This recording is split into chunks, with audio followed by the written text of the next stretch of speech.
Magandang umaga po sa lahat. Tayo nagbabalik ulit dito sa ating munting channel, Samuel Soriano TV 29. Ayan. Meron na naman tayong pag-uusapang barya guys at ito po ay barya po ng Amerika. Ayan. Quarter dollar po year 1775 hanggang year 1976. Ayan. Ito po ay nakapaloob po sa Denver Mint. Ayan, Denver Mint po ito. Ando na, sa taas sa sapatos. Ayan, quarter dollar. Ayan. Ayan ang ating pag-uusapan kung magkano ng kanyang presyo sa ating mga online selling.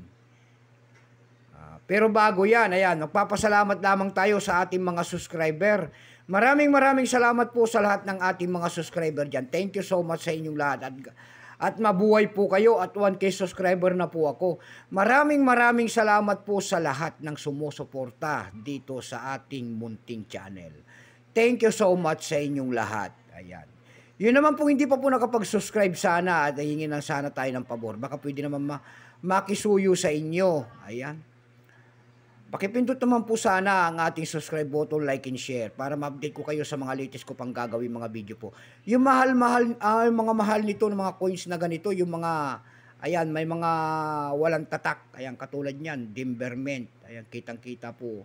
Kasi yung mga iba po, wala mga tatak niyan. Ayan. Walang mga mint mark. Ayan. Ayan. Bago yan, kilalanin mo muna natin siya para makita natin ang kanyang presyo. Pero bultuhan po ang ating bili sa mga ganitong mga world coins at hindi pa po kamahalan. Ang mahal po rito yung mga proof nito. Ayan, at saka mga silver coins. Ayan. Kilalanin mo muna natin siya. Issue po nito yung United States. Ayan. Period po, Federal Republic, 1776 up to date po. Composition type nito ay circulating commemorative coins. Ayan. Commemorative coins po ito kasi nga 1776 hanggang 1976. Year nito ay 1976. Ayan. Value nito, $1/2, 25 cent. Currency dollar, 1785 up to date po. Composition yan ay copper, nickel, glad copper. May bigat lamang itong 5.67 grams. May habang 24.3 mm. May kapal po naman itong 1.75 mm. Hugis po niyan ay bilog. Siyempre, orientation niyan ay coin alignment. Number N-56, reference number KM-204. Ito pong year 1976 na hawak natin. Ito po ay Denver Mint. Kung ilang piraso naman ginawa ng United States sa hawak natin barya, ito po ay 860,118 piraso, 800,000. Ay, sorry. Ito po ay 860,118,839. Ayan po ang kanyang presyo. Ayan kanyang mintage. Pero may presyo po rin yan dahil sa ating numista, binigyan na po ng presyo. Yung kanyang extra fine ay 31 pesos. Almost circulated ay 34 pesos. Ang circulated po nito ay nagkakalaga na po ng 55 pesos. Ito po ay 58%. Ayan.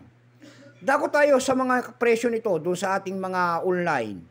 Tulad ng EB.com, bintahan po ng coin sa pandaigdigan. Sa EB.com po, mayroon tayo nakita nagbebenta doon ng $9.99. Nasundan ng $4. And then, mayroon pa tayo nakita doon na $4.95. Dako tayo sa Carousel PH.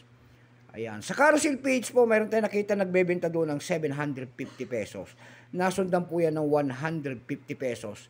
Sinasabi ko doon, mayroon tayo nakita doon nagbebenta nito ng 3,000 pesos. Yung mga walang mint mark. Ayan. No mint mark. Ayan. Pero itong ating may mint mark to. Ayan. Yung mga error coins na gano'n ngayon, ang kanilang mga defective po, may mga mahal na presyo.